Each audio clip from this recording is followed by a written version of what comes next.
আমি আসসালামু এখন লাইভে আলাইকুম। আসলাম, আমি আলুর দম তৈরি করতে আছি। সবাই কেমন আছেন? আশা করি ভালো আছেন। আপনারা দেখুন, এখন অনেক রাত, প্রায় 1টা বেজে গেছে।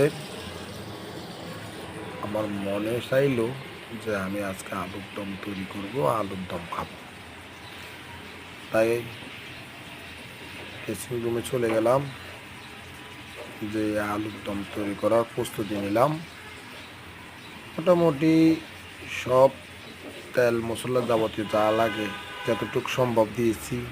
হ্যাঁ, দেওয়ার পরে যখন আলুগুলো দেখতেছিলাম, দেখি দেন আলুগুলো দেখতে অনেক সুন্দর লাগতেছে। তাই লাইভে আসলাম।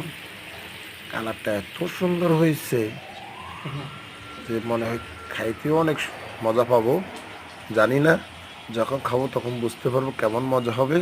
হ্যাঁ, ফার্স্ট টাইম আলুর দম তৈরি করলাম। আমার ইচ্ছে হলো রাতেই আলুর দম খাবো এক ভাইয়ের সাথে। তাই আলুর দম তৈরি করে আলুর দম